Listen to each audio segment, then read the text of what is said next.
पिछले हफ्ते में कई दिनों को नहीं देखा और प्रभु ने हमें जीवित रखा है इसलिए कि हम प्रभु की शुक्रगुजारी कर सकें उसके कामों का, जो उसने हमारे जीवन में किया है, लोगों के लिए एक आशीष का कारण। प्रभु की तारीफ हो। आइए हम लोग खुदा के कलाम में जाएंगे।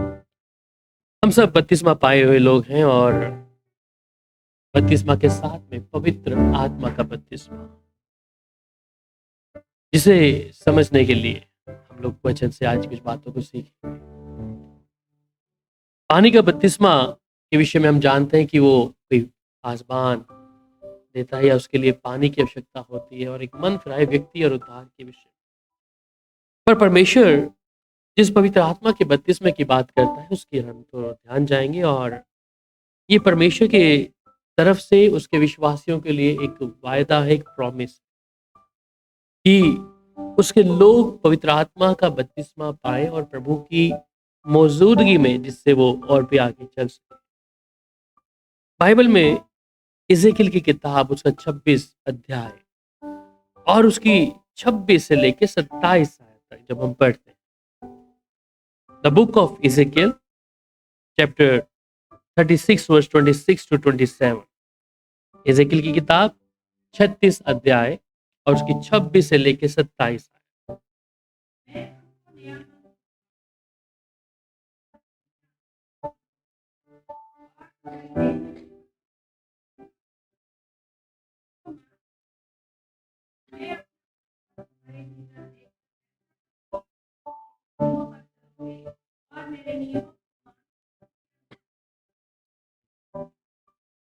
परमेश्वर का कलाम जब यहाँ पर कहता है कि मैं तुमको नया मन दूं और तुम्हारे भीतर नई आत्मा उत्पन्न करूंगा और तुम्हारी देह में से पत्थर का हृदय निकाल कर तुमको मांस का हृदय दूंगा।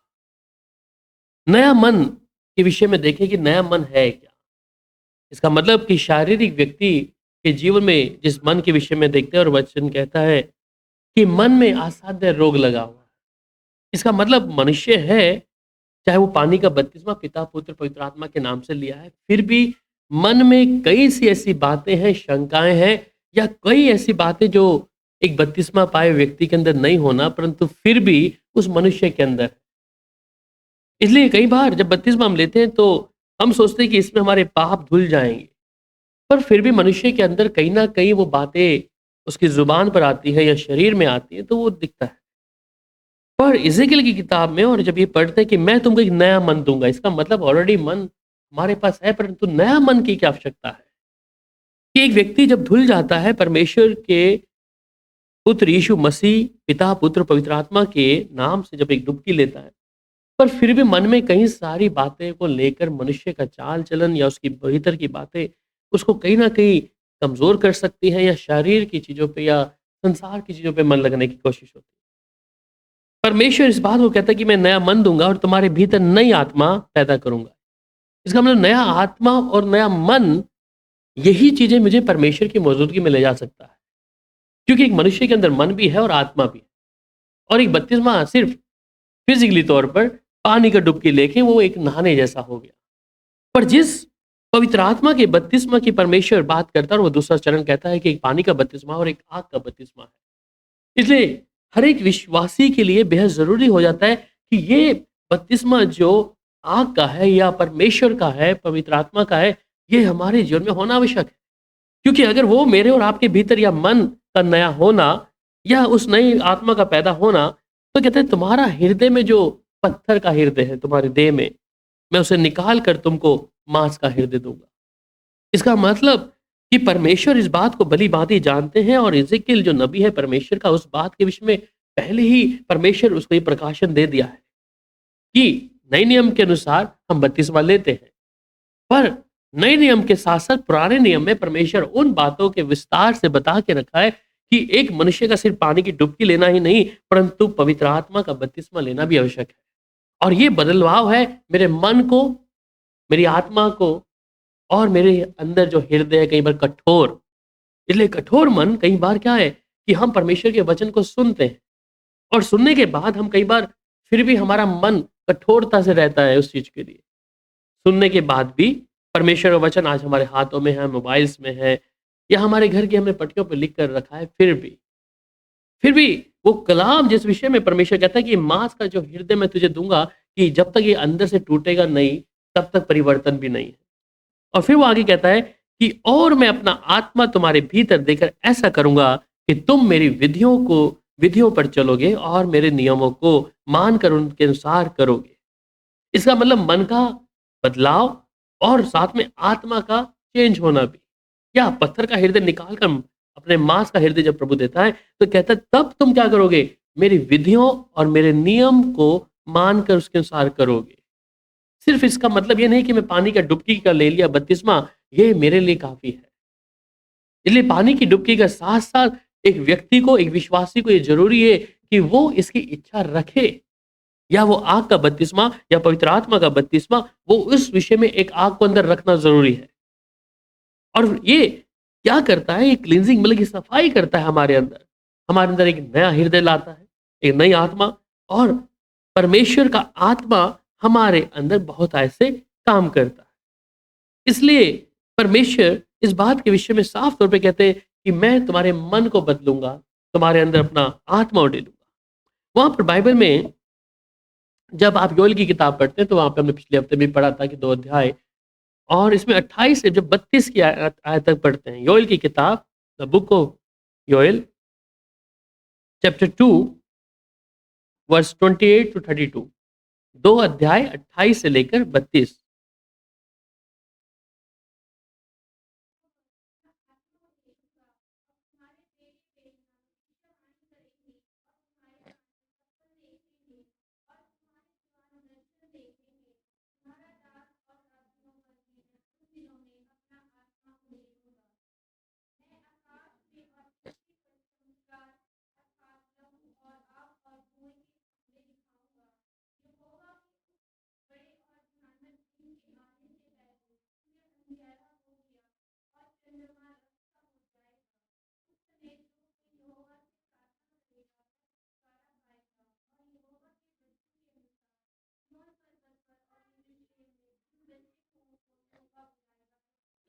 आमीन। सो ये अंत के समय के विषय में है कि हम जब अंत के दिनों में हैं और परमेश्वर बहुत तेजी से उन चीज़ों को प्रकट कर रहा है। जिस प्रकार 28 आयत में हमने पढ़ा, और वो क्या कहता है कि उन बातों के बाद मैं सब प्राणियों पर, उन बातों के पश्चात मतलब कि या रैप्चर होगा उससे पहले की बात है या बाद की? क्या हो सकता है इसमें? रैप्चर से पहले की बात कर रहा है? रैप्चर से पहले की बात है। तो इसका मतलब हम जब अंत के दिनों में जा रहे हैं, और अंत के दिनों से पहले परमेश्वर अपने लोगों पर अपने आत्मा को डेलेगा, कि जिससे वो आने वाले दिनों के विषय में जान ले। और बिना पवित्र आत्मा के द्वारा तो हम प्रभु से प्रार्थना नहीं कर सकते, हम उसकी आराधना नहीं कर सकते, उसके वचन को हम पढ़ नहीं सकते, अगर परमेश्वर का आत्मा हमारे भीतर नहीं है। पर प्राणियों पर अपना आत्मा उड़ेलने का मतलब कि तुम्हारे बेटे बेटियां भविष्यवाणी करेंगे, और तुम्हारे पुरने स्वप्न देखेंगे, और तुम्हारे जवान दर्शन देखेंगे। तो परमेश्वर उन बातों को कि वो टाइम जिस समय के अंत के समय में, और ये समय के अंत के समय में जो दस्तक परमेश्वर दे रहा है, कि हम उसकी इच्छा रखें। और इसमें परमेश्वर चाहता है कि वो हर एक व्यक्ति पर, जवानों पर, बुजुर्गों पर, आदमी पर, औरत पे भविष्यवाणी और ड्रीम्स और vision and science and heaven. So परमेश्वर उन चीजों को यहाँ पर चाहता है कि लोग पवित्र आत्मा के बत्तीस से भरे रहें। सिर्फ एक विश्वासी के तौर पर, अगर मैं और आप एक विश्वासी हैं, और इतना सोचकर कि मैं एक विश्वास में चलने वाली औरत हूँ या भाई हूँ, बेटा हूँ या भाई हूँ, मैं सिर्फ मेरे लिए इतना काफ़ी नहीं है। बाइबल में लिखा है कि मत्ती 3 अध्याय उसकी 11 आयत में Jesus will be baptised the holy spirit. वहाँ यीशु मसीह को पवित्र आत्मा के बपतिस्मे की आवश्यकता क्या थी? ठीक है? मत्ती 3 अध्याय और उसकी 11 आयत। हुँ। हुँ। हुँ। आमीन। सो कहते हैं यूहन्ना बपतिस्मा देने वाला स्वयं कह रहा है कि मैं तो तुम्हें पानी से और मन फिराव का बपतिस्मा देता हूँ, परंतु जो मेरे बाद आने वाला है वो मुझसे शक्तिशाली है, और मैं उसकी जूती उठाने के योग्य नहीं, वह तुम्हें पवित्र आत्मा और आग से बपतिस्मा देगा। इसका मतलब यीशु पवित्र आत्मा और उस आग के विषय में भी, इसलिए कई बार हम बोलते हैं कि आग का बपतिस्मा भी है। ठीक है? पवित्र आत्मा एक आग है। इसलिए जिस आग के साथ हम बाइबल पढ़ते हैं तो ये आग, अगर हम परमेश्वर के वचन को तोड़ते हैं तो ये आग हमें जला सकती है। तो पवित्र आत्मा के विषय में कहता है कि जो मेरे बाद आने वाला है, तो वो तुम्हें पवित्र आत्मा का बपतिस्मा देगा।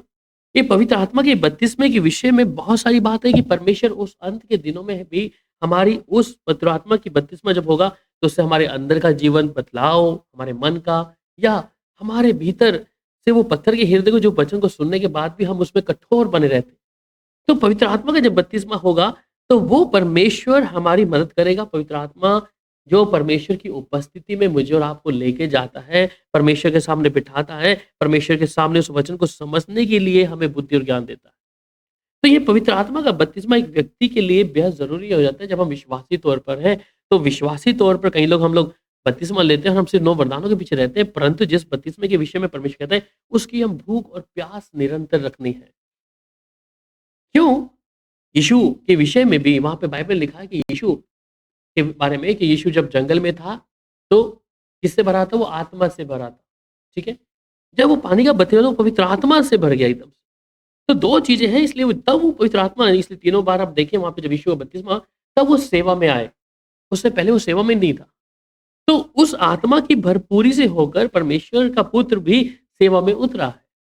तो एक व्यक्ति भी जब परमेश्वर का आत्मा या पानी का बपतिस्मा लेते हैं, तो पानी के बपतिस्मा तो एक पवित्र आत्मा का बपतिस्मा है, जो हर एक विश्वासी के लिए बेहद ज़रूरी है।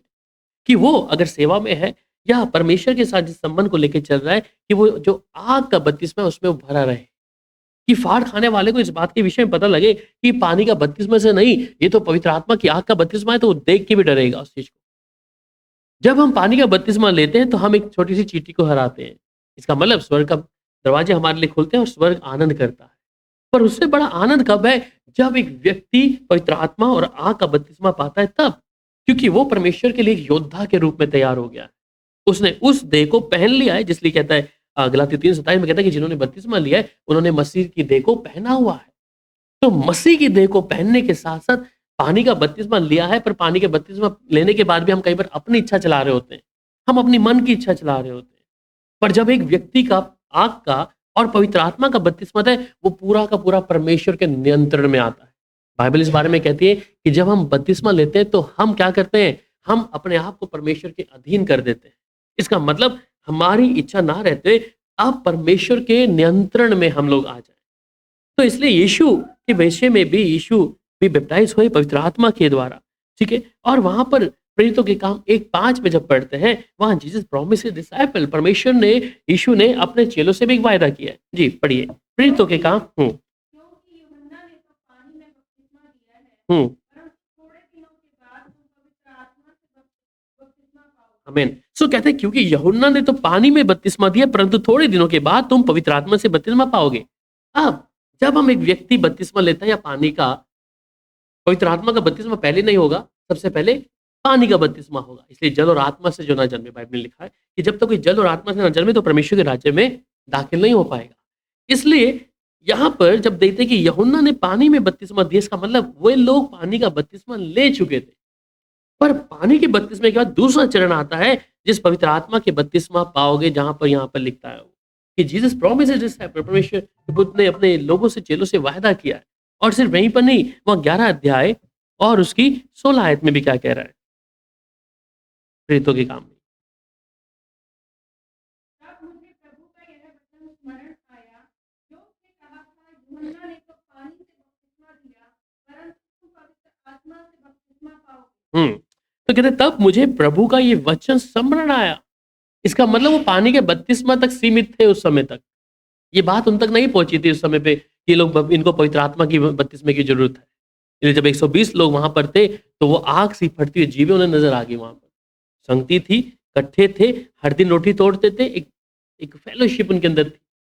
और ये कारण था कि वहाँ उनकी एक यूनिटी के साथ-साथ जब वो यूनाइट थे सब लोग, तब परमेश्वर उनके ऊपर उड़ेला उस चीज़ को।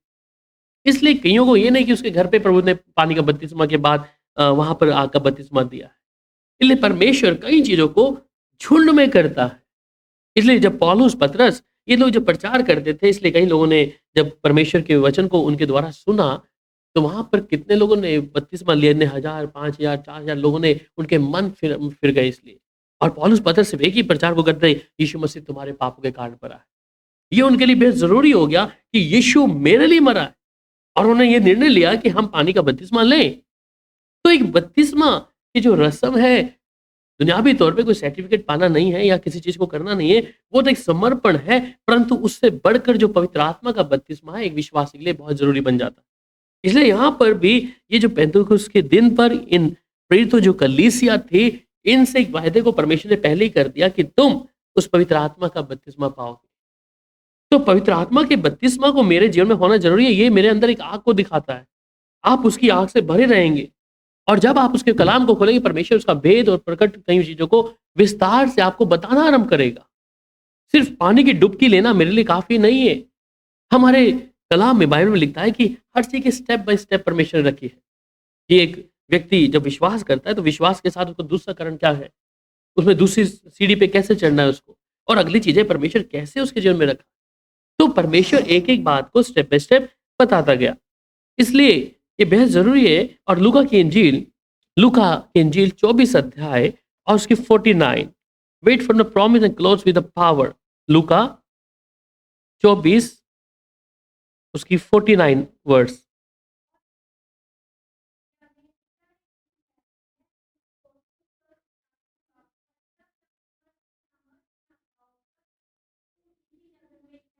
आमीन। सो कहते हैं, और देखो जिसकी प्रतिज्ञा मेरे पिता ने की है, मैं उसको तुम पर उतारूंगा। इसलिए विश्वासी के लिए इंपॉर्टेंट देखिए क्या-क्या परमेश्वर की है। पानी का बपतिस्मा हुआ, उसके बाद कहता है कि मैं उसको तुम पर उतारूंगा कि जब तक स्वर्ग से सामर्थ ना पाऊं, तब तक तुम इसी नगर में ठहरे रहना। तो एक व्यक्ति जब आग का बपतिस्मा या पानी का बपतिस्मा लेता है, तो उसे सामर्थ मिलती है। ठीक है? उसे उस फाड़ खाने वाले के आगे खड़े होने की ताकत मिलती है। इसलिए उस जगह पे रहने के लिए इनके लिए बहुत ज़रूरी था। और ये कहते हैं कि तुम्हें वहीं पर रहना होगा कि जब तक परमेश्वर की उस वर्ड से सामर्थ पाओगे, तब तक किसी नगर में ठहरे रहना तुम लोग। इसलिए हम को प्रभु ने जहाँ पर जिधर रखा है, जिस विश्वास में रखा है, हम अपने आप को परमेश्वर की सामर्थ हर दिन मिलना है। और एक विश्वासी के लिए बेहद ज़रूरी है कि वो सामर्थ से भरा रहे। क्योंकि एक विश्वासी अगर बिना सामर्थ के है या परमेश्वर की आग या आत्मा के बिना है, तो वो उस फाड़ खाने वाले के आगे स्थिर नहीं रह पाएगा। और ये कारण है कि बहुत से लोग उस स्थिति में परमेश्वर के लोग खड़े नहीं रह पाते, क्योंकि उसकी आत्मा, उसकी सामर्थ जब उसके लोगों में होगी, वो खड़े होने का बल और शक्ति सामर्थ देगा। हम सिर्फ सीमित रहते कि हमने बपतिस्मा लिया है पानी का और हम उसके दूसरे चरण में, अगले चरण में नहीं जाते। मैं पूछना चाहूंगा, यहाँ पे हम लोग बैठे हैं, किसी के पास इस अनुभव को हम लोग रखा है कि हम पवित्र आत्मा का या आग का बपतिस्मा हमने पाया है? और हम किस बात से उसको जोड़ते हैं कि मैंने पवित्र आत्मा का बपतिस्मा पाया है? कोई अनुभव आपके पास ऐसा है? हम लोग यहाँ बैठे हैं, पानी का बपतिस्मा आप सब लिया है, पर एक आग का बपतिस्मा नहीं है, तो हम उसके लिए प्रार्थना भी करेंगे कि प्रभु हमें उस पवित्र आत्मा के जो बपतिस्मा है वो दे। प्रभु करेगा। कितने लोगों के पास अनुभव है कि मैं पवित्र आत्मा की आग का बपतिस्मा मेरे पास है? कुछ कह सकते हैं? कुछ अनुभव? पानी का बपतिस्मा है, पर पवित्र आत्मा का बपतिस्मा जिस विषय में हम कई बार पवित्र आत्मा का बपतिस्मा भी कहते हैं, मतलब मेरे को नहीं लगता कि वो ठीक है कि अगर हम आत्मा से भरे हैं, हम ऐसे भी कह सकते हैं कि हम आत्मा हमारे अंदर है, जो शायद पवित्र आत्मा का बपतिस्मा है ना? हो सकता है। पर जिस पवित्र आत्मा के बपतिस्मे में कि तुम सामर्थ पाओगे, उसकी आग निरंतर तुम्हारे अंदर होगी। इसलिए कहा उसने कि मैं उसको तुम पर उतारूँगा। का मतलब उस समय पवित्र आत्मा, लूका की इसमें जब पढ़ते हैं, प्रेरितों की कलीसिया में, और 120 लोगों के जब आत्मा है तो वो उतर चुका था। ठीक है? कई लोगों का है कि जब वो पानी का बपतिस्मा लेते हैं, तो उस समय भी उनके जीवन में पवित्र आत्मा का बपतिस्मा 1 दिन बाद या उसी समय भी हो जाता है। ठीक है? सो वो परमेश्वर का काम है, वो परमेश्वर देता है। पासवान का काम है, वो 3 आपको डुबकी दे सकता है, पिता, पुत्र, पवित्र आत्मा के नाम से। परंतु जो ये काम है, इसलिए यूहन्ना बपतिस्मा वाले क्या कहता है कि जो मेरे बाद आ रहा है, वो तुम्हें उस पवित्र आत्मा का, उस आग का बपतिस्मा देगा। और वो स्वयं परमेश्वर दे सकता है, यीशु मसीह दे सकता है। तो यहाँ पर भी कहते हैं कि देखो जिस प्रतिज्ञा मेरे पिता ने की है, उसको मैं तुम पर उतारूँगा, और जब तक स्वर्ग से सामर्थ पाओ, तब तक तुम इसी नगर में ठहरे रहना। और फिर प्रेरितों के काम में ही एक अध्याय उसकी 8 आयत में, परंतु जब पवित्र आत्मा तुम पर आएगा, हम्म, तब तुम सामर्थ पाओगे और यरूशलेम और सारे यहूदिया और सामरिया में और पृथ्वी की छोर तक मेरे गवाह हो। ठीक है। तो जब पवित्र आत्मा तुम पर आएगा तो तुम सामर्थ पाओगे। एक बपतिस्मा की बात चल रही है और एक चल रही है पवित्र आत्मा की। मैंने डुबकी लिया पानी का, पिता पुत्र पवित्र आत्मा। पर जब पवित्र आत्मा तुम पर आएगा तो मुझे लगता है कि आप लोग पवित्र आत्मा के बपतिस्मा से परिपूर्ण हैं, क्योंकि पवित्र आत्मा में ही होकर हम कलीसिया में बैठकर वचन सुन रहे हैं, है ना? और ये सामर्थ्य दिखाता है जब हम दुष्ट के सामने खड़े होते हैं या शैतान की कोई युक्तियों के सामने होते हैं, तब हम इस बात को कह सकते हैं, हाँ, परमेश्वर कहता है ना कि जब तू जुबान से कहेगा वो होगा। तो वो सामर्थ्य हमारे अंदर परमेश्वर दिया हुआ है। इसके लिए अब अलग बपतिस्मा का इंतज़ार ना करें कि वो अभी शायद पवित्र आत्मा का अलग से बपतिस्मा होगा। क्योंकि वो परमेश्वर का वायदा है, परमेश्वर ने जब आपने मन फिराया, प्रभु के साथ चले, परमेश्वर उन चीज़ों को आप पर उड़ेल दिया है। इसलिए हम उसकी पवित्र आत्मा में होकर ही हम उसके सामने कलाम को पढ़ते हैं, प्रार्थना करते हैं, प्रभु से जुड़े रहते हैं। तो ये कहता है कि जब पवित्र आत्मा तुम पर आएगा तो हम already we are filled with the holy spirit. तो ऑलरेडी परमेश्वर उस बपतिस्मा दिया है। हाँ, अनुभव अलग हो सकते हैं आपके, अनुभव अलग हो सकते हैं कई चीज़ों में। पर तरीका क्या है? परमेश्वर का एक ही आत्मा है जो सब चीज़ों को करता है। तो ये कहता है तब तुम सामर्थ पाओगे और यरूशलेम और यहूदी और सामरियों में पृथ्वी की छोर तक मेरे गवाह ठहरोगे। सामर्थ पाने का मतलब कि आप अगर प्रभु को मानते हैं और एक व्यक्ति दूसरा व्यक्ति है वो प्रभु को नहीं मानता, पर कई चीज़ों में वो चाहते हैं दूसरा तैरने जाती है, परंतु आप विश्वासी हैं कि आप उसमें समझौता जताएँ या आप उसमें सहमति जताएँ। और जब आप इस बात को मानते हैं कि मैं इसमें सहमति नहीं जताता, तब हम इसको कह सकते हैं कि हाँ, हम प्रभु की आत्मा से भरे हैं कि हम उनकी बातों में सहमति नहीं जता रहे। अगर हम सहमति जताते हैं अन्य जाति के साथ में, उनके रिचुअल्स में, उनकी किसी चीज़ों में, तो हम कहते हैं कि शायद उस समय, परंतु उस समय पवित्र आत्मा हमें कई बार कायल कर रहा था कि तुम इसके साथ सहमति नहीं जताना। तुम इन बातों के साथ एग्री मत होना, जिसके साथ लोग होते हैं। तो तब पवित्र आत्मा, इसका मतलब वो ऑलरेडी फिल हमारे साथ है, पवित्र आत्मा की भरपूरी अंदर हमारे अंदर भरी हुई है। और फिर उसके साथ में यूहन्ना 7 अध्याय उसकी 37 और 38 आयत क्या कहता है? यूहन्ना यूहन्ना 7 उसकी 37 टू 30।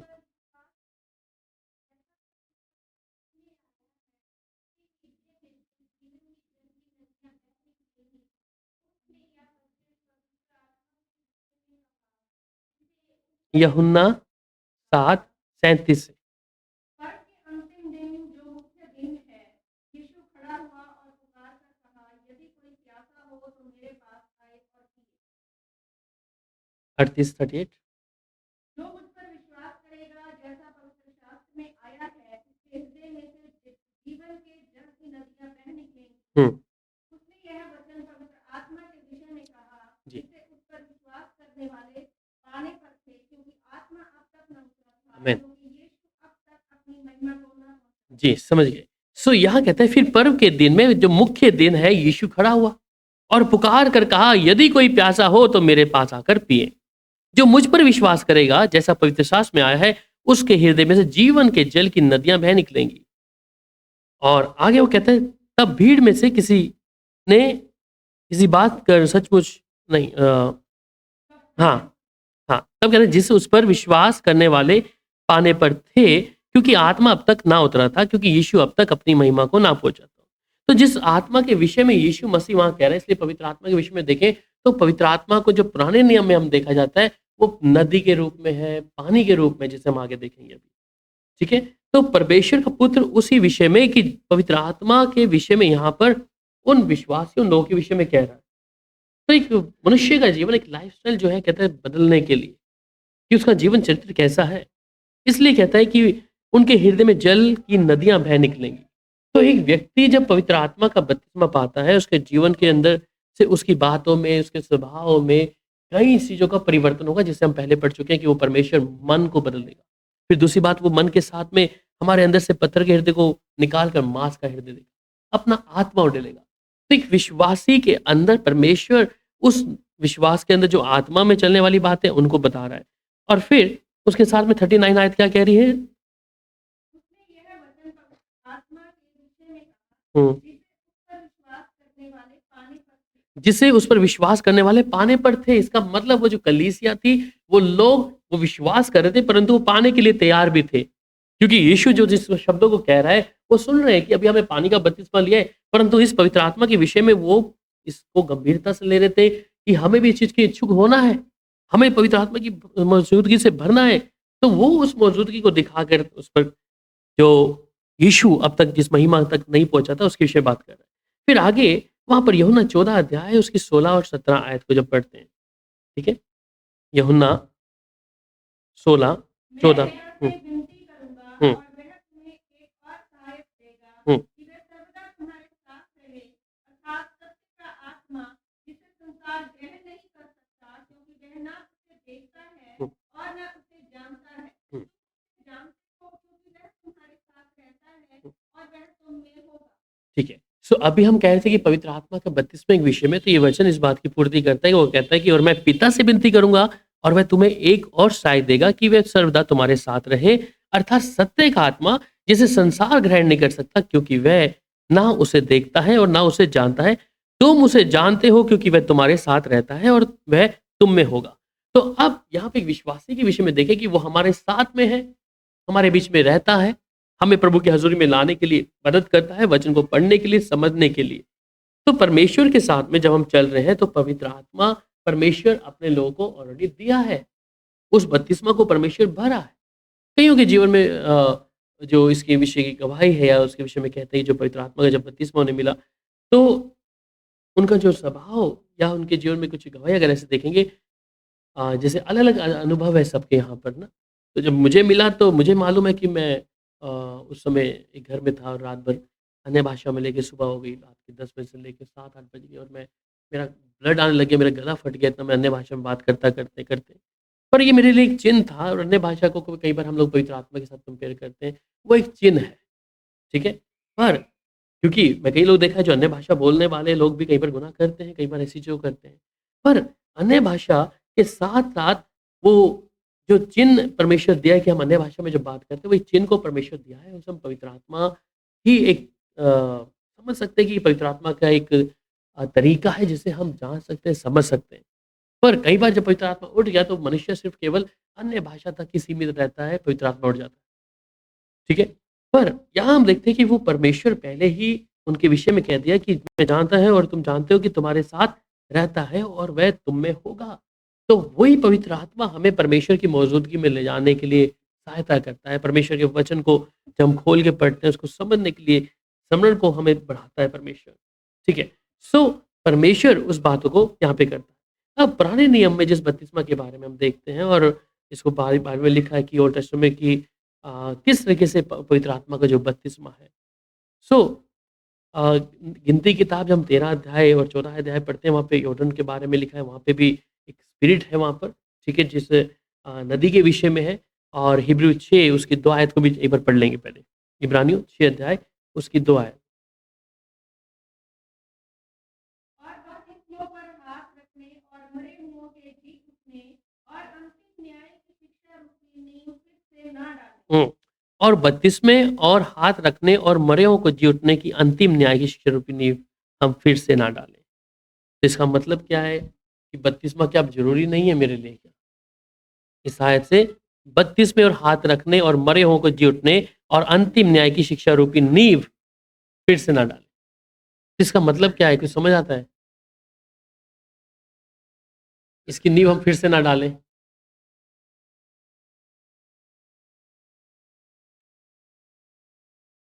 और बपतिस्मे और हाथ रखने और मरे हुओं को जी उठने और अंतिम न्याय की शिक्षा रूपी नींव हम फिर से ना डालें। क्या कह रहे हैं?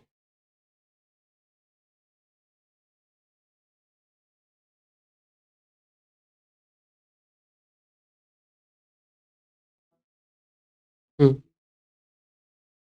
हुँ। या उसमें अपनी बातों को हुँ, फिर से पढ़ते हैं। और बपतिस्मों और हाथ रखने और मरे हुओं के जी उठने और अंतिम न्याय की शिक्षा रूपी नींव फिर से ना डालें।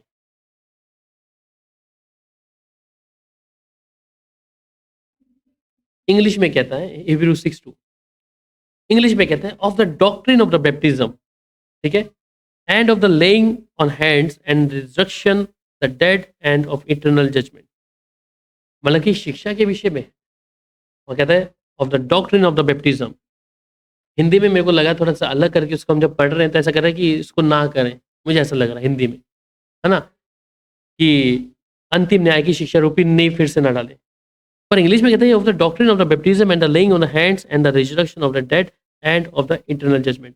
मतलब कि इंग्लिश में कह रहा है कि अंत के न्याय के लिए भी, इंग्लिश में ऐसे समझ आ रहा है कि अंत समय के वो न्याय के लिए क्या है, अगर ये चीज़ें अगर नहीं होंगी तो फिर हमारा न्याय भी कैसे होगा। एक व्यक्ति इनकार करता है। आपको मालूम है एक ऐसा एक प्रभु का दास थे और उसका नाम भगत सिंह, मैं पहले भी बताया ना, भगत सिंह, भगत सिंह नहीं, भक्त सिंह ना। ये व्यक्ति जो था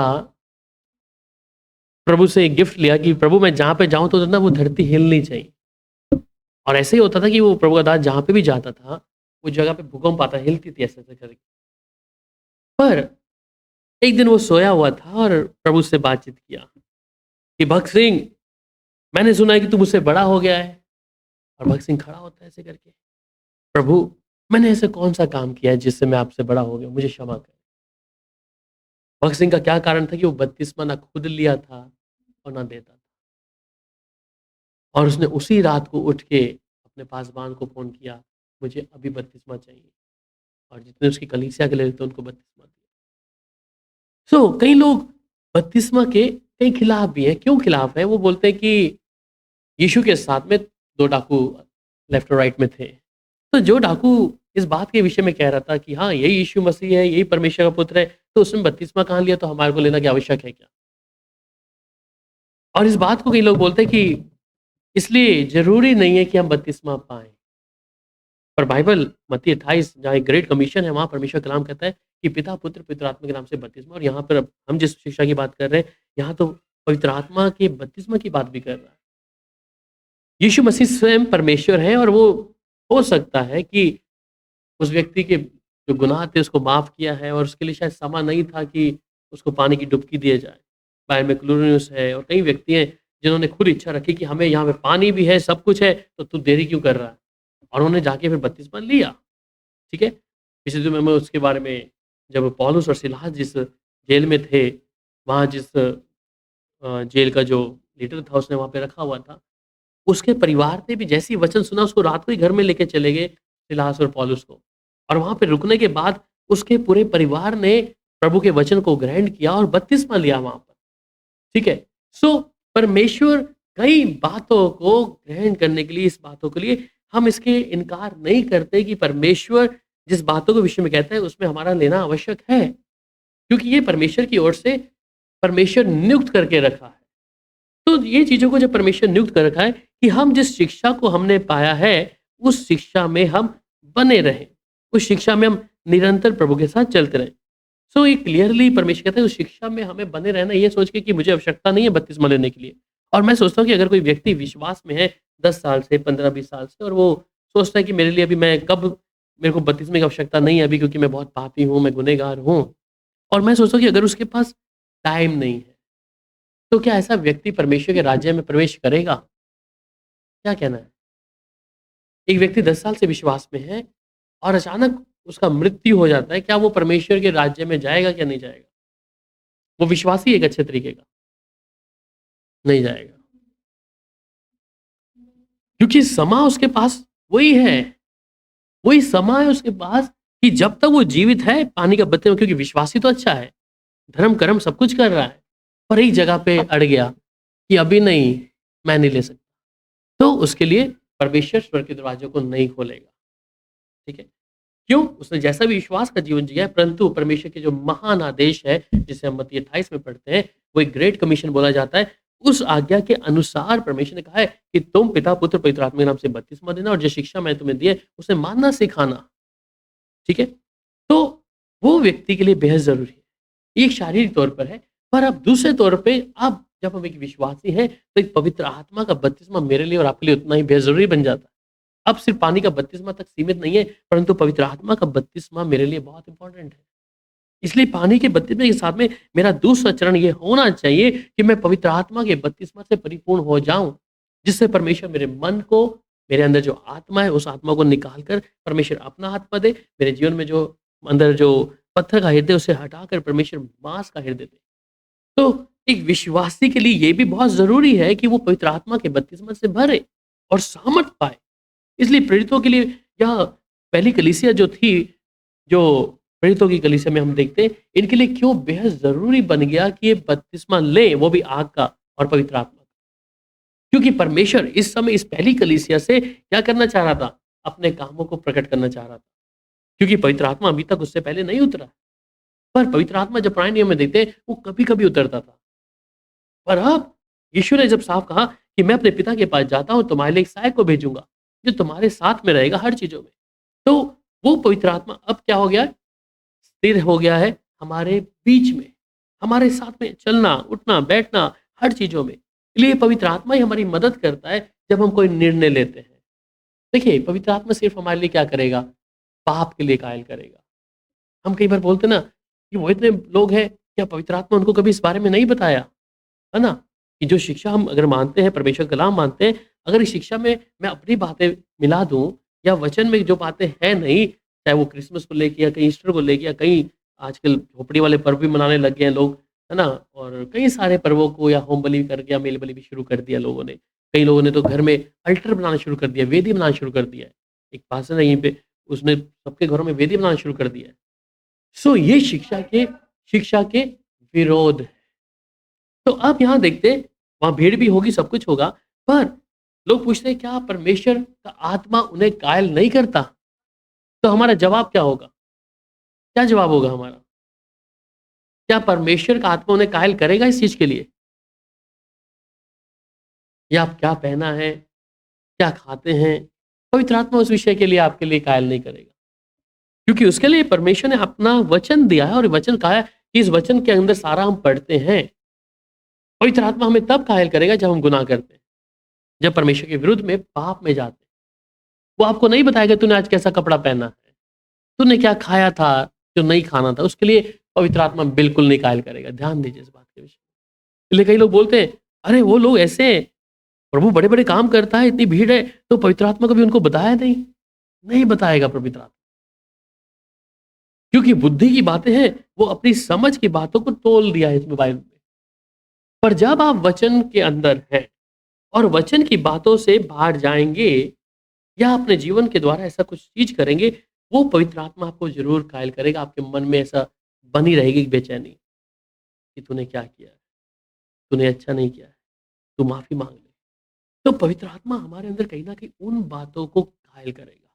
इसलिए एक विश्वासी के रूप में जब मैं और आप हैं, मेरे लिए बेहद ज़रूरी है कि मैं पवित्र आत्मा का बपतिस्मा पाऊँ, कि जिस प्रकार ये कलीसिया जो पहली कलीसिया थी, जिसके विषय में परमेश्वर कहता है, ये पवित्र आत्मा की हज़ूर से भर गए।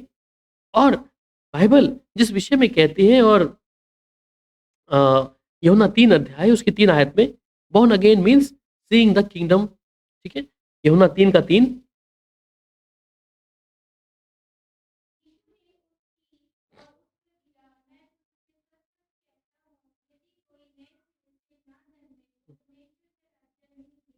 हुँ, तो जो कोई नए सिरे से ना जन्मे, यदि कोई नए सिरे से ना जन्मे तो परमेश्वर का राज्य देख नहीं सकता। इसका मतलब नए सिरे से मेरे अंदर पवित्र आत्मा का बपतिस्मा लेना मुझे ज़रूरी है। मैं जल का बपतिस्मा ले लिया है, परंतु पवित्र आत्मा का बपतिस्मा भी कहीं रुका हुआ है, ठीक है? तो वो मेरे लिए ज़रूरी है कि मैं परमेश्वर के राज्य में जाना है भैया। परमेश्वर के राज्य में तभी जाऊँगा जब मैं आत्मा से जन्मूँगा। जल का बपतिस्मा लेने से ये नहीं कि मेरे को भी आज़ादी मिल गई है या मेरे साथ सब कुछ हो गया, मैं पिता, पुत्र, पवित्र आत्मा से डुबकी ले लिया, अब मैं प्रभु ने मेरे ऊपर छाप लगा दी ऐसा करके। उस समय आप ज़्यादा फ़ोकस में आ गए फाड़ खाने वाले, उससे पहले नहीं थे, ठीक है? पर परमेश्वर आत्मा का बपतिस्मा इसलिए रखा है कि आप बुरे दिन में स्थिर रह सको। इसलिए प्रभु का कलाम कहता है कि तुम परमेश्वर के अधीन हो जाओ और दुष्ट का सामना करो। अगर आप परमेश्वर की हज़ूरी में चलने वाले लोग हैं, बपतिस्मा लिया हुआ है पानी का, पर अगर आत्मा का बपतिस्मा नहीं है, तब आप उसके सामने टिक नहीं पाएँगे। इसलिए परमेश्वर ने कहा तुम वहीं पर रहना और वहाँ पर मैं अपना आत्मा तुम पर उतारूँगा। इसका मतलब कि उनके लिए बेहद ज़रूरी था कि पवित्र आत्मा जब उनके बीच में होना या उनके ऊपर उतारना, वो सामर्थ प्राप्त करते उस समय। और फिर वहाँ पर निर्गमन की किताब में जब पढ़ते हैं 29 अध्याय और उसकी 36 आयत में,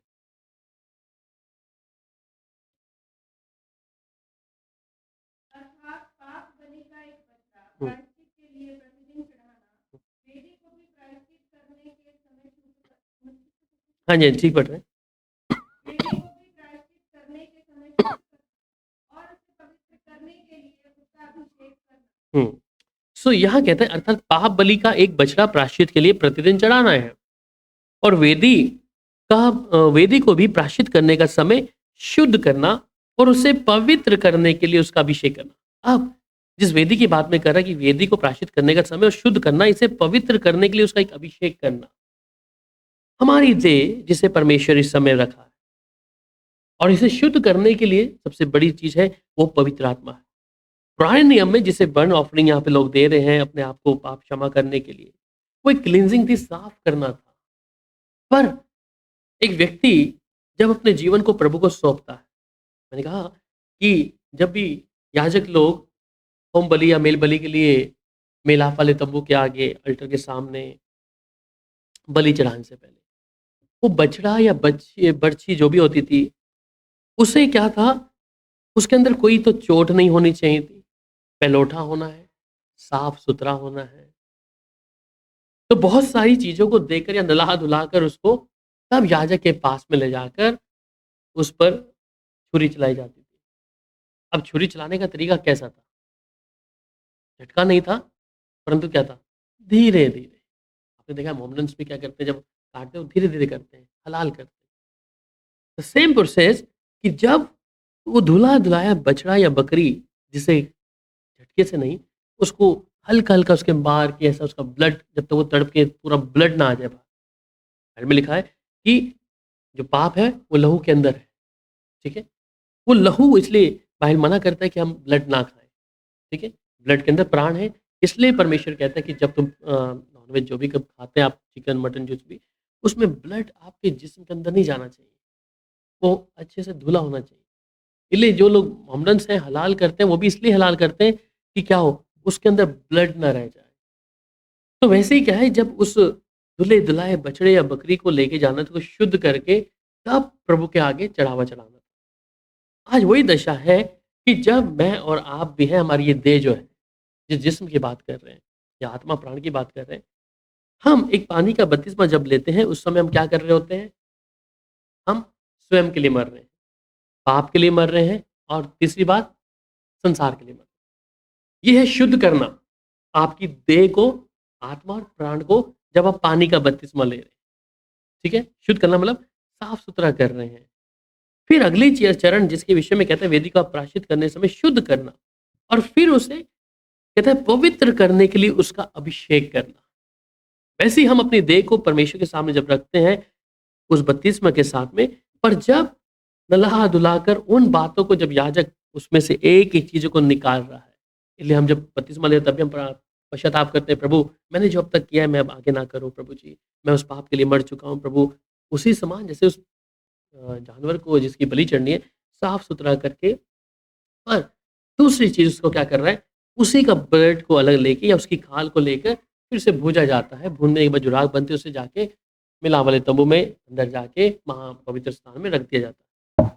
सो कि वो परमेश्वर के लिए ग्रहण योग्य ठहरे, जिसे परमेश्वर स्वीकार करे। उसी प्रकार मेरा और आपका देह भी ऐसा ही है। हम अगर बपतिस्मा लिए तो अब जिस अभिषेक की बात कर रहा है परमेश्वर, हमारी इस देह को प्रभु के सामने रखना, कि अगर वो पवित्र आत्मा जब हमारे अंदर होगा, तो परमेश्वर का आत्मा ही अंदर हमारे अंदर काम करेगा उस अभिषेक को करने के लिए, कि हम प्रभु के सामने अर्पण कर दिए जाएं। और बपतिस्मा का मतलब ये है कि अपने आप को देना या दफन करना है। तो ये दो चीजें यहाँ पे पुराने नियम में उन चीजों के साथ में हम लोग देखते हैं। फिर अगली चीज क्या कहता है, निर्गमन की किताब में 30 अध्याय 6 और 8 आयत को भी पढ़ लीजिए बहन। निर्गमन। और उसको उस पर्दे के आगे रखना हम्म जो साक्षी पत्र के संदूक के सामने है, हम्म अर्थात प्रायश्चित वाले ढकने के आगे जो साक्षी पत्र के ऊपर है।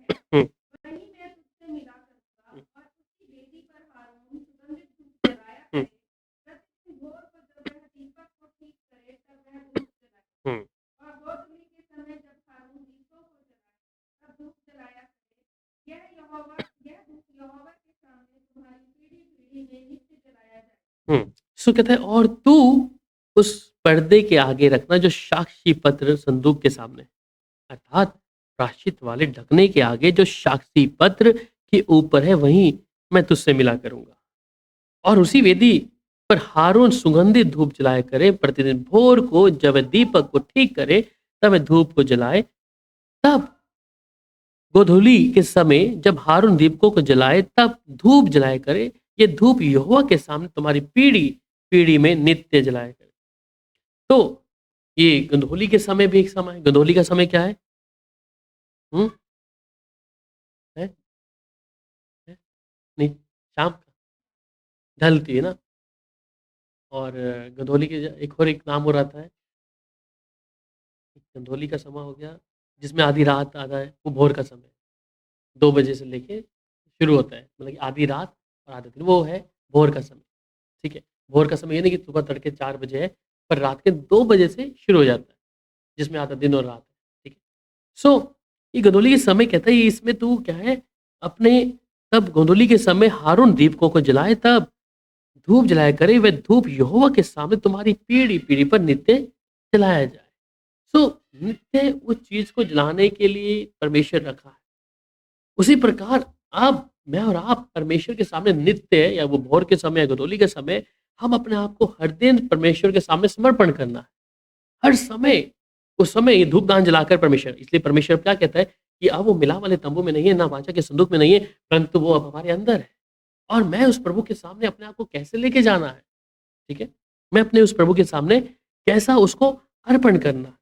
तो ये एक मनुष्य के लिए ज़रूरी है कि वो हम उस बातों को देखें कि हम प्रभु के सामने कैसे अर्पण होंगे। तो जब एक आत्मा की भरपूरी हमारे अंदर होगी, सिर्फ बपतिस्मा पानी तक सीमित नहीं है, परंतु आत्मा की भरपूरी से पवित्र आत्मा की आग में जब निरंतर चलेंगे, ये मुझे आपको परमेश्वर के नज़दीक भी लेके जाएगा। जब आप परमेश्वर की आत्मा से भरे होंगे, अगर हम खाली होंगे, सिर्फ इस बात में सहमति जताकर बैठे कि चलो हम पिता, पुत्र, पवित्र आत्मा के नाम से बपतिस्मा लिया, ये डेट फलानी हमें याद है, परंतु पवित्र आत्मा का बपतिस्मा के विषय में आपके पास वो डेट याद होगी जब आपने पानी का बपतिस्मा लिया है, परंतु जब पवित्र आत्मा का बपतिस्मा होगा, वो भी आपको याद होगा। याद है कई लोगों को? हुँ? पानी का है या आग का? पवित्र आत्मा का? सबको पता होगा कुछ ना कुछ। कई बार हम उसको जोड़ते हैं कि अन्य भाषा से भी हो सकता है कि जब शुरुआत में अन्य भाषा शुरू किया, परमेश्वर तब एक साइन आपको दिया था कि हाँ, अब एंट्रेंस शुरू हो गया है। मेरे लिए 2011 था, ठीक है? 29 तारीख का ऐसा कुछ था, नवंबर में। सो परमेश्वर उस समय को, जब हम ऐसी चीज़ों को देखते हैं, तो हमें परमेश्वर के सामने हर दिन अपने आप को समर्पण करना है। हर दिन प्रभु की हज़ूरी में बढ़ना है। और मैं पहले कहा कि पवित्र आत्मा सिर्फ़ पाप के लिए कायल करेगा। आपने क्या खाना खाया, क्या पहना ओढ़ा, उसके विषय में पवित्र आत्मा कभी कायल नहीं करेगा। हम कहीं बोलते हैं पवित्र आत्मा मुझे बोला तो नहीं है करने के लिए, मैं क्यों करूँ? जो चीज़ वचन से बाहर जाएगी, पवित्र आत्मा उससे भी स्वीकार नहीं करेगा। जो वचन के अंदर में है और वचन के दायरे के अंदर है, तब पवित्र आत्मा काम करेगा। और ऐसा ही है कि जब हम वचन को तोड़ते हैं तो पवित्र आत्मा उड़ गया, चला गया। मैंने कई बार बोला कि पवित्र आत्मा की तुलना जिससे करते हैं, वो यीशु के ऊपर जो उतरा वो फागता थी। इंग्लिश की बाइबल में लिखा क्या है, डव, पिजन नहीं लिखा। पिजन और डव में, दोनों में फ़र्क है, ठीक है? इसलिए जब यीशु मसीह का बपतिस्मा हुआ, तो वो कबूतर नहीं था, वो फागता थी। क्यों थी? कारण क्या है? कबूतर तो हम घर में पालतू बनाकर रख लेते हैं, परंतु फाख्ता जिसे डव बोलते हैं, आप उसे घर में पालतू बना के रख नहीं सकते। अगर रख लिए भी आप, वो कुछ समय बाद मर जाएगी, ठीक है? ये फ़र्क है, उसी लिए हम पवित्र आत्मा के साथ उसे वो करते हैं कंपेयर, कि पवित्र आत्मा भी क्या है, जब आपको मिला है पानी का बपतिस्मा के साथ में पवित्र आत्मा का बपतिस्मा भी, जब जीवन में कोई ऐसा गुनाह आपके और मेरे जीवन में आता है, तो पवित्र आत्मा आपसे दूर चला जाता है। इसलिए उसको कंपेयर किया गया है फाख्ता के साथ में, डव के साथ में, कि हम उसको, कबूतर तो आपके घर में रहेगा, आप जितना मर्ज़ी उसको रख लो, ठीक है? पर जो फाख्ता है, और वो दिखने में बहुत कम दिखती है, मतलब कि जो व्हाइट कलर में, कभी आप नेट पे सर्च करोगे ना डव, तो आपको मिलेगा फ़ोटोज़। तो वो जो डव की कंपेयर जो करता है, उसे पवित्र आत्मा से है, क्योंकि हम उसको घर में पालतू बना के नहीं रख सकते। उसी प्रकार क्या है, एक विश्वासी के जीवन में अगर कोई जीवन में ऐसी कोई बात घटती है या वचन को तोड़ता है, तो वो जो पवित्र आत्मा है, वो उड़ जाता है। वो फिर आना बहुत मुश्किल है। इसलिए कहते हैं ना वो शौकित हो जाता है पवित्र आत्मा बहुत जल्दी। जब हमारे जीवन में कुछ ऐसी बातों को देखता है, वो शौकित हो जाता है और हमारे जीवन से चला जाता है। पर उस समय भी आप क्या है, अन्य भाषा बोल रहे होते हैं। अन्य भाषा आपके शब्दों में सिर्फ़ शब्द रह जाते हैं, बाकी चला गया पवित्र आत्मा। तो इसलिए मुझे उसको बनाने के लिए, निरंतर जीवन में रखने के लिए क्या है, प्रभु की हज़ूरी में जैसे गोधूली के समय कहते हैं हारून दीप को जलाए और धूप जलाया करे और यहोवा के सामने तुम्हारी पीढ़ी से पीढ़ी नित्य जलाया करे। और जब कहते हैं वेदी और हारून सुगंधित धूप जलाया करे, प्रतिदिन भोर को जब वह दीपक को ठीक करे तब वह धूप को जलाए। तो इसका मतलब परमेश्वर की उपस्थिति में रहना। परमेश्वर की उपस्थिति में अभी धूप नहीं जला रहे, परंतु जो पवित्र आत्मा है वो हमें कायल करता है प्रभु की हज़ूरी में जाने के लिए। इसलिए आजकल बड़ा ऐसा एक रिवाज है कि सुबह 3 बजे की प्रार्थना, 4 बजे की प्रार्थना, ये बहुत एक समय है। उसके विषय में प्रभु बताएगा कभी कि 3 बजे कई बार परमेश्वर आपको उठाया होगा, ठीक है? 4 बजे कई बार उठाता है। तो वो कई बार हम उस चीज़ को कहते हैं उसमें हमें उठना होता है, प्रार्थना करना होता है, क्योंकि परमेश्वर उठा रहा है वो। परमेश्वर का समय है, भोर का समय 2 से लेके 4-5 बजे तक हो सकता है। तो कई बार परमेश्वर हमें उन बातों के लिए कुछ बातें समझाने के लिए, करने के लिए समझा रहा होता है कि हम उन बातों को क्या करें, समझें परमेश्वर किन बातों की ओर इशारा कर रहा है। पर हमें क्या है, हमें नींद आ जाती है, हम उठना नहीं चाहते 3 बजे, वो कौन उठेगा? पर आप देखें कई बार आपकी नींद खुद उठती है और यही टाइम है कि परमेश्वर के सामने अपने आप को अर्पण करना, वो आप नहीं कर रहे, पवित्र आत्मा आपको उठा रहा है कि परमेश्वर के सामने अपने आप को अर्पण करना है। यहाँ पे कहा कि भोर उसी वेदी पर हारून स्वयं धूप जलाया करे और प्रतिदिन भोर को जब वह दीपक को ठीक करे तब वह धूप को जलाए वहाँ पर। धूप जलाने का मतलब कि मैं उस भोर के समय प्रभु के सामने अपने आप को अर्पण कर दूँ। तो ये चीज़ें जो हैं पवित्र आत्मा के विषय में है कि हमें परमेश्वर का आत्मा का जब बपतिस्मा होगा, आपका जीवन का लाइफ़स्टाइल हर चीज़ें बदलेंगी। हमारा चाल-चलन कई चीज़ों में बदल जाएगा। ठीक है? अब दूसरा इतिहास 7 अध्याय उसकी 1 से लेके 3 आयत तक क्या कहता है? दूसरा इतिहास 2 क्रॉनिकल्स 7 अध्याय उसका 1 से लेके 3।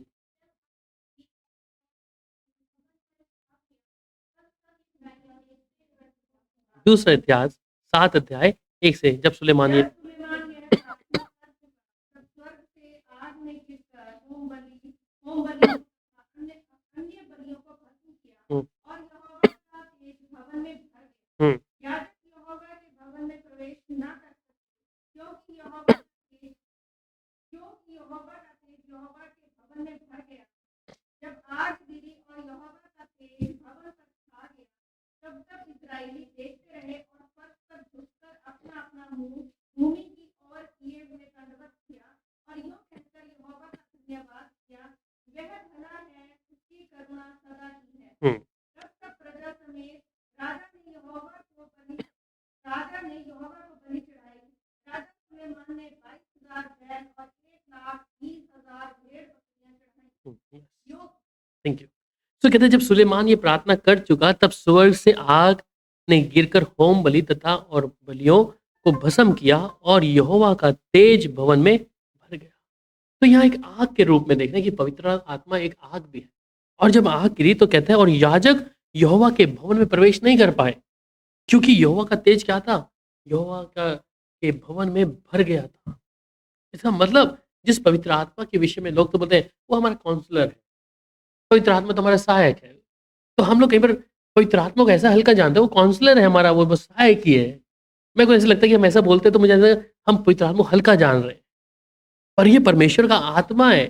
इसलिए जब ये प्रार्थना कर रहा है और वहाँ से कहता है कि तेज जो था यहाँ तक कि जो याजक थे उस भवन में जा नहीं पाए। उस जगह और स्थान पर क्योंकि परमेश्वर का जो तेज था भर गया और जब आग गिरी और यहोवा का तेज भवन में पर छा गया तब सब इज़राइल देखते रहे और फर्श पर झुककर अपना मुँह भूमि की ओर किए, दंडवत किया और ये कहकर यहोवा का धन्यवाद किया कि वह भला है, उसकी करुणा सदा की है। कि जिस पवित्र आत्मा के विषय में मैं और आप बात कर रहे हैं, वो एक आग के रूप में भी है और ये पवित्र आत्मा की आग कहते हैं कि जला भी सकती है। ठीक है? तो ये पवित्र आत्मा की आग जो है, ये परमेश्वर हमारे भीतर रखा है। हम इतने सौभाग्यशाली प्रभु ने रखा है, इसलिए जलते तीरों को बुझाने के लिए, पार खाने वाले की योजनाओं को निकम्मा उठाने के लिए। इसलिए पवित्र आत्मा की सामर्थ से भरना इसलिए जब आप प्रेरितों के काम में देख रहे थे वहां पे क्या था, वहां पर उन लोगों को आग फटती नजर आई। पढ़ लेंगे इसको भी प्रेरितों के काम 2 अध्याय 1 से लेके 4। हम्म। हम्म। हम्म।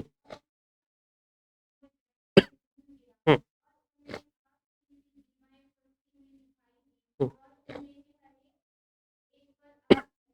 हम्म।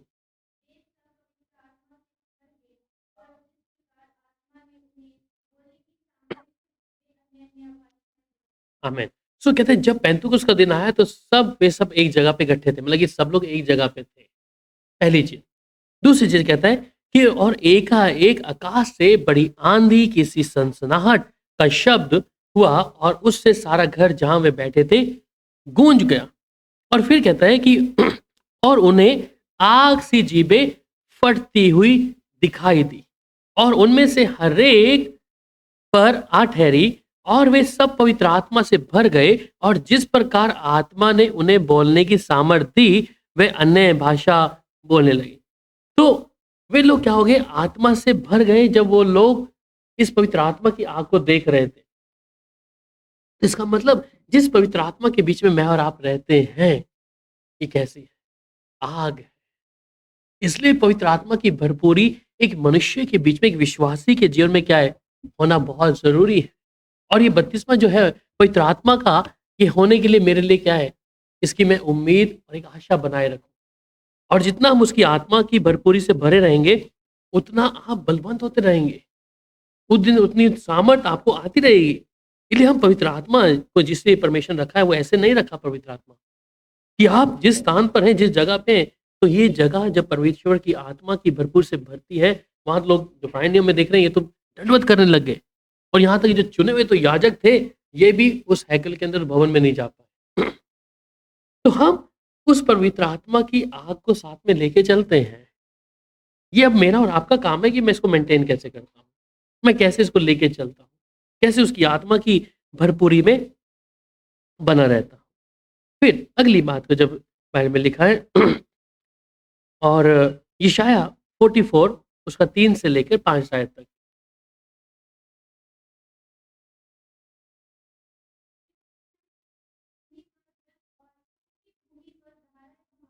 हम्म।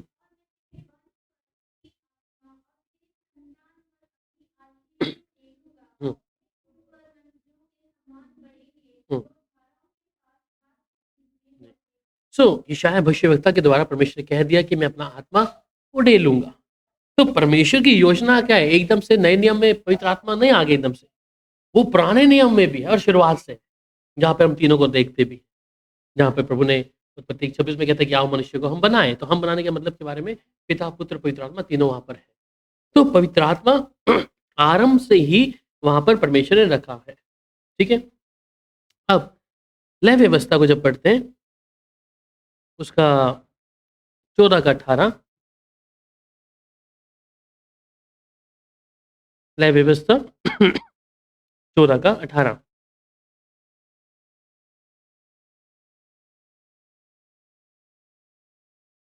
और जो तेल याजक की हथेली पर रह जाए हम्म। उसको वह शुद्ध होने वाले के सिर पर डाल दे हम्म। और याजक उसके लिए यहोवा के सामने प्रायश्चित करे। हम्म। सो जो तेल याजक की हथेली पे रह जाए उसको वह शुद्ध होने वाले सिर पर डाल दे। तो इसका मतलब अनाइंटिंग जो है, वहां पे पुराने नियम में जब देखते हैं कि वो अनाइंटिंग जिसको अभिषेक किया जाता है उस समय पवित्र आत्मा ही काम कर रहा है वहां। ठीक है। और बिना पवित्र आत्मा का किसी का अभिषेक भी नहीं है वहां पर। अगर देखा जाए तो तेल का इस्तेमाल करते थे वो लोग प्रीस्ट जो थे याजक के लिए या फिर किसी राजा को चुनने के लिए। तेल एक जरिया था जो कहता है कि हारून की दाढ़ी से लेके पांव तक रसा। पर उस तेल के साथ में एक अभिषेक का शब्द यूज होता है एक बारी कि अनॉइंटिंग। ठीक है। सो अनॉइंटिंग जो है, अभिषेक जो है परमेश्वर का, उस तेल का एक जरिया बनाया गया है, पर काम जो है पवित्र आत्मा का है वहां पर। ठीक है। हम तेल से किसी के सिर पे डाला तो हम कहते हैं कि इसको हम अभिषेक कर रहे हैं। तेल अभिषेक नहीं करता, पर पवित्र आत्मा जिसको कभी कभी जो पुराने नियम में आ रहा है, कभी कभी कई कई समयों पर आया है, दाऊद के साहित्य में आया वहां पर। और यशाया या इज़ेकिएल और सैमुअल नबी, कई-कई जगह पे हम देखते हैं पवित्र आत्मा, उनकी आत्मा से वो भरे, आत्मा की बातें उन पर हुई।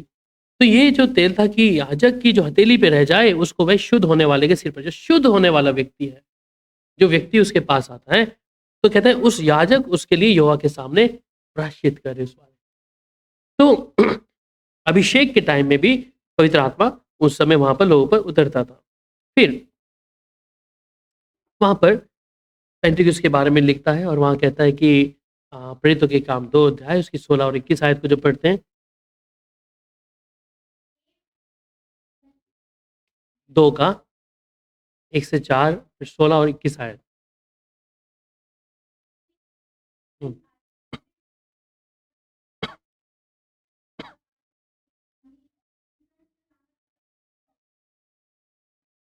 हुँ,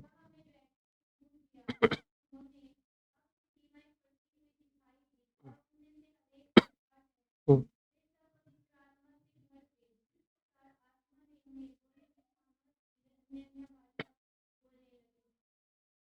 हुँ। अब 8 का 14 प्रेरितों के काम, वहाँ पे एक सामरिटन लेडी है जिसे पवित्र आत्मा। जब प्रेरितों ने जो यरूशलेम में थे सुना कि सामरियों ने परमेश्वर का वचन मान लिया है, हुँ, तो पतरस और यूहन्ना को उनके पास भेजा। उन्होंने जाकर उनके लिए प्रार्थना की कि पवित्र आत्मा पाएं, हुँ, क्योंकि वह अब तक उनमें से किसी पर न उतरा था। जी, उन्होंने तो केवल प्रभु यीशु के नाम में बपतिस्मा लिया था। हुँ, तब उन्होंने उन पर हाथ रखे और उन्होंने पवित्र आत्मा पाया। आमेन। ठीक है। तो यहाँ पर भी क्या सामरिटन जो लोग थे, उन्हें भी पवित्र आत्मा मिला है। सामरिटन लोग कौन थे ये लोग? जिन्हें लोग पसंद नहीं करते थे। ठीक है? और वहाँ पे सामरिटन औरत के विषय में जानते हैं हम लोग, जो उसके पास आई। पर उन लोगों के भी जीवन में क्या हुआ? परमेश्वर ने दया दिखाई। शायद उन्हें हो सकता है कि भूख और प्यास को वैसा रखा होगा। ठीक है? क्योंकि उन्होंने क्या किया था? परमेश्वर के वचन को एक्सेप्ट किया। ठीक है? और जिस पवित्र आत्मा के विषय में हम लोग देख रहे हैं, और वो कहते हैं बाइबल में, फिर उसमें पढ़ते प्रेरितों के काम 19 अध्याय उसकी 1 से लेके 7 आयत में भी। जब अपुल्लोस कुरिन्थुस में था, हुँ, तो पौलुस ऊपर के सारे प्रदेश से होकर इफिसुस में आया। हुँ, वहाँ कुछ चेलों को देखकर उनसे कहा, क्या तुमने विश्वास करते समय पवित्र आत्मा पाया? हुँ, उन्होंने उससे कहा, हमने तो पवित्र आत्मा पाया। उन्होंने उससे कहा, हमने पवित्र आत्मा की चर्चा भी नहीं सुनी। हुँ, उसने उनसे कहा, तो फिर तुमने किस हुँ, उन्होंने कहा, यूहन्ना का बपतिस्मा लिया। हुँ, और उसने कहा, यूहन्ना ने यह कहकर मन की आग का बपतिस्मा दिया कि जो मेरे बाद है, अर्थात यीशु पर विश्वास करना। यह सुनकर उन्होंने प्रभु यीशु मसीह में बपतिस्मा लिया। जब पौलुस ने उन पर हाथ रखे, पवित्र आत्मा उन पर उतरा और भिन्न-भिन्न भाषाएं बोलने लगे, करने लगे। हुँ, वे सब लगभग 12 थे। आमेन। सो ठीक है, यहाँ पर क्या उन्होंने बिलीव किया, विश्वास किया, had not receive the holy spirit, उन्होंने बोला कि हमें अभी तक मिला नहीं है। ठीक है? फिर वो कहते हैं water baptised into the name of the Lord Jesus Christ. तो हमने बपतिस्मा लिया उसके नाम से, पर कहता है कि जब वो लोगों ने उनके ऊपर हाथ रखा, तो वो अन्य भाषा बोलना आरंभ किया और उसके साथ पवित्र आत्मा का बपतिस्मा भी उनको मिल गया। और फिर जब बपतिस्मा मिला, तो दे प्रोफेसिसाइज, मतलब कि उन्होंने भविष्यवाणियाँ शुरू कर दी। कनेक्टेड है। इसका मतलब कि जब 9 वरदानों की बात करते हैं, तो एकदम से 9 वरदान प्रभु नहीं देगा। पर स्टेप बाय स्टेप है कि आप जब पानी का बपतिस्मा है, फिर पवित्र आत्मा का बपतिस्मा है, फिर उसके साथ परमेश्वर, जब पवित्र आत्मा का बपतिस्मा होगा, तो उसके साथ कनेक्टेड रहेंगी हर चीज़ें। ठीक है? तो यहाँ पर भी ये लोग कहते हैं हमने नहीं दिया, तो परमेश्वर ने सामरिटन पेंटिकोस्ट वालों को दिया, सामरिटन लेडी को दिया, जेंटाइल्स। अब जो अन्य जाति हैं, प्रेरितों के काम 10 अध्याय उसकी 44 से लेके 48 आयत में भी कहते हैं अन्य जातियों को, जहाँ पे क्रूनियस के बारे में लिखा है। अन्य जाति है। प्रेरितों के काम 10 अध्याय 44 टू 48।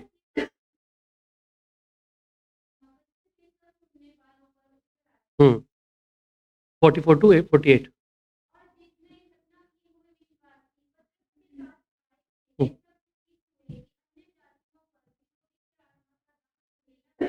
हुँ,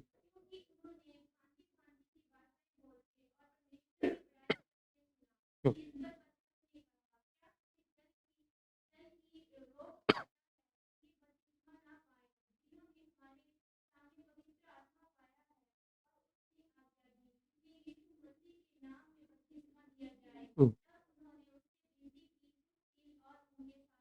तो यहाँ पे जो था अन्य जातियों के लिए जो फर्स्ट टाइम जो अन्य जाति थी उन्होंने रिसीव किया, और जब पतरस प्रचार कर रहा था उस विषय में और पवित्र आत्मा क्या था के लिए उन्होंने जब प्रचार किया, तो वे लोग भी पवित्र आत्मा का बपतिस्मा पा गए।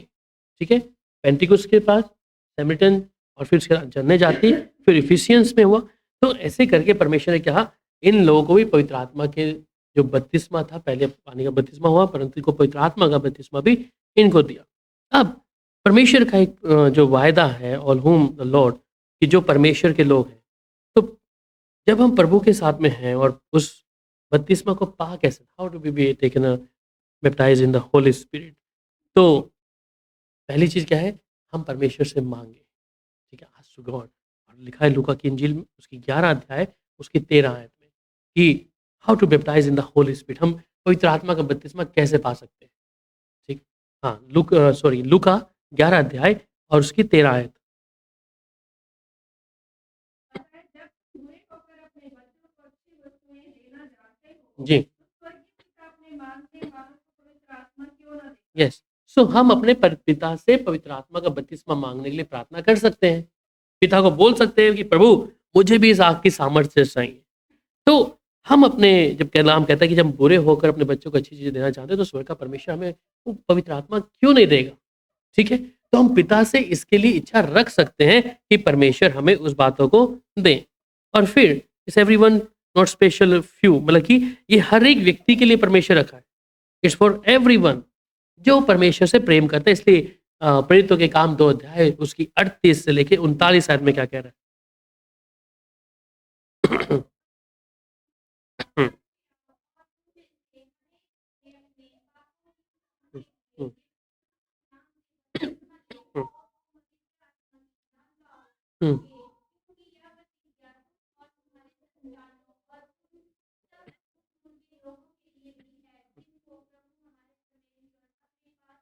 हाँ, जो दूर-दूर है उनके लिए भी है, और ये हर एक के लिए है, जो मन फिराएगा। तो पवित्र आत्मा का बपतिस्मा परमेश्वर देने के लिए तैयार है। हम ये नहीं कहेंगे कि शायद वो ज़्यादा प्रार्थना करता है उसके लिए होगा, या प्रभु का दास है उसके लिए होगा, या कोई नबी है या सेवक है, कोई भी है, क्या उसके लिए। हर किसी के लिए परमेश्वर रखा है जो मन फिरा लेगा। ठीक है, और फिर अगली बात लूका 11 अध्याय उसकी 11 और 13 आयत को, he will not give you a false thing. ठीक है, उनमें से ऐसा कौन पिता होगा कि जब उसका पुत्र रोटी हम्म, मांगे तो उसे पत्थर दे, या मछली मांगे तो मछली के बदले उसे सांप दे। बस ठीक है। सो वो कोई गलत चीज हमें नहीं देगा परमेश्वर, वो एक अच्छी चीज परमेश्वर हमें देगा।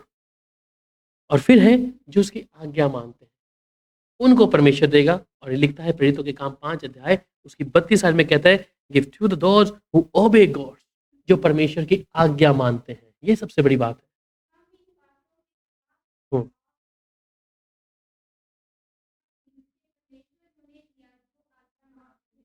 हाँ, 5 का 32। ठीक है, जो आज्ञा मानते हैं उन्हीं को क्या होगा, उनको पवित्र आत्मा का वरदान मिलेगा। सो ये परमेश्वर का काम है, वो हमें पहले उससे मांगना है और सबके लिए रखा है। हम ये ना भेदभाव ना रखें शायद हमें नहीं मिलेगा। ठीक है, हमें परमेश्वर दे सकता है, पर कई बात है और इम्पैक्टेड थ्रू, मतलब कि कई लोगों के द्वारा परमेश्वर दिया। ठीक है, बाइबल में लिखा है कि laying the hands of the apostle, जब जो प्रेरित थे जब वो हाथ रखते थे। और मुझे याद है एक बार मैं संगरूर में मीटिंग कर रहा था, तो एक लड़का, 2 लड़के मेरे पास आए, तो वो कहता है कि ये चाहता है कि अन्य भाषा बोले, ये पवित्र आत्मा का बपतिस्मा चाहता है। मुझे नहीं मालूम। और एक लड़का और था, तीसरा व्यक्ति, कहता है आप प्रार्थना करोगे ना इनको मिल जाएगा, ऐसा करके। उसने मेरे को नहीं मालूम, पर वो कह रहा है कि अगर आप अगर बोलोगे ना तो इनको मिल जाएगा, क्योंकि मेरे को अन्य भाषा मिला है, पवित्र आत्मा, आप इनके लिए प्रार्थना कर दो।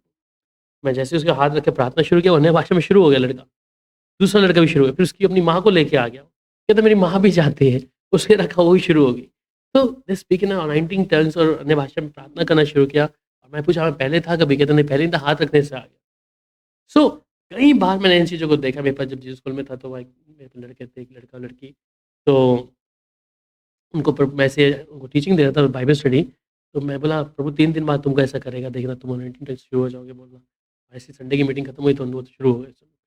सो परमेश्वर इम्पोर्ट करता है थ्रू अपने लोगों के द्वारा, अपोस्टल के द्वारा, और प्रेरितों के काम 8 अध्याय उसकी 14 और 17 आयत में लिखता है कि जब चेलों ने प्रेरितों ने रखा, 8 का 14 प्रेरितों के।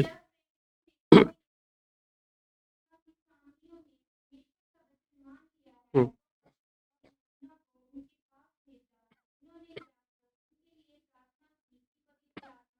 हुँ, 17 तक।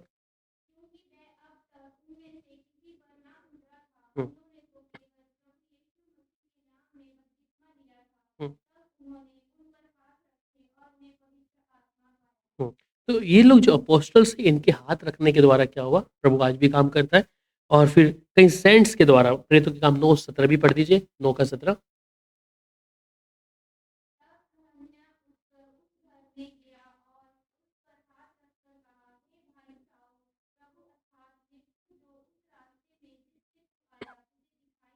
हुँ, हुँ। जी, तो संत थे, उनके द्वारा भी परमेश्वर उनको पवित्र आत्मा से पूरा किया। सम टाइम प्रीचिंग के दौरान भी है ना? प्रचार करते-करते भी। और बाइबल में लिखता है इसके बारे में, जब आप प्रेरितों के काम 10 अध्याय उसकी 44 आयत पढ़ते हैं, यहाँ पे भी कहता है कि यूनाइटेड प्रीचिंग, प्रेरितों के काम।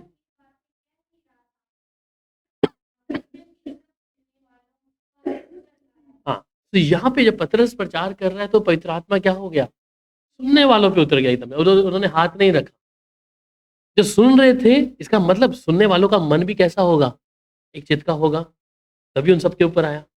तो उनके प्रचार के द्वारा भी कई लोग पवित्र आत्मा की भरपूरी को पा लिया।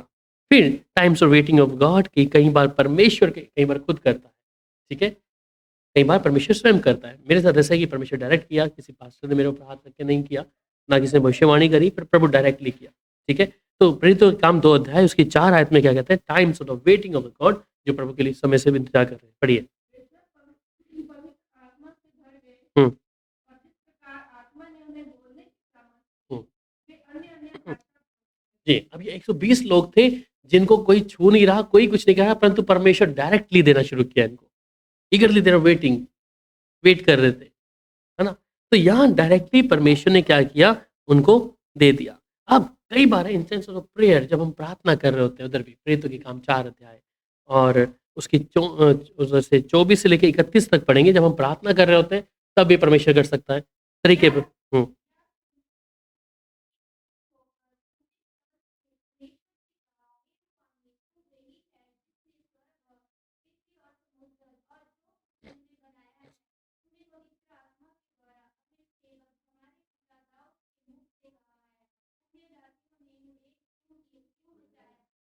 और जिन देश के लोगों ने क्यों व्यर्थ बातें सोची, प्रभु और उसके मसीह के विरोध में पृथ्वी के राजा खड़े हुए और मसीह के एक साथ इकट्ठे हो गए, क्योंकि सचमुच तेरे सेवक यीशु के विरोध में जिसका तूने अभिषेक किया, हेरोदेस और ने भी अन्य जाति इस्राएलियों के साथ इस नगर में इकट्ठे हुए कि वे जो कुछ पहले से तेरी सामर्थ और मसीह से ठहराया था वही करें।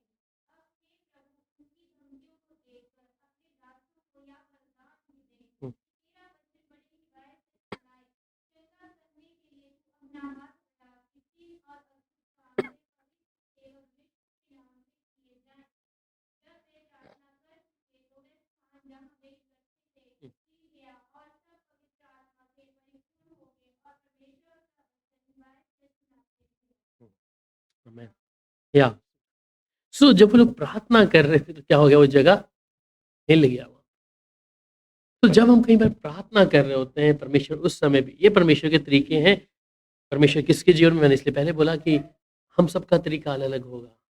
हमारा अनुभव अलग-अलग होगा कि हम शायद पवित्र आत्मा में जो बपतिस्मा है प्रभु के दास के द्वारा हो सकता है, या आप प्रार्थना के दौरान हो सकता है, या कहीं अकेले बैठे हो जगह के द्वारा हो सकता है।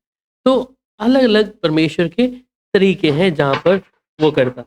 तो इसका मतलब कि जब हम प्रभु की हज़ूरी में हैं, ये बहुत इम्पोर्टेंट है। और इसके बहुत सारे रेफ़रेंस मेरे पास में, जो पवित्र आत्मा के बपतिस्मा के बारे में जोर दिया गया है यहाँ पर, एक इम्पोर्टेंट।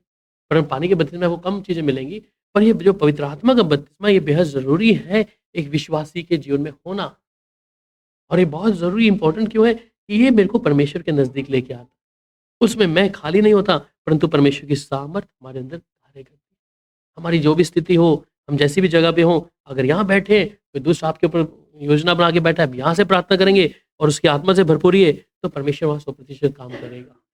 इसलिए पवित्र आत्मा का बपतिस्मा एक मनुष्य के जीवन, एक विश्वासी के जीवन में बेहद ज़रूरी है। इसलिए हम इसकी ओर ज़्यादा ध्यान दें कि परमेश्वर जिस अभिषेक को, जिस चीज़ों को तू मुझे दिया है, मैं इसको और आत्मिक तौर पे मजबूत हो जाऊँ प्रभु।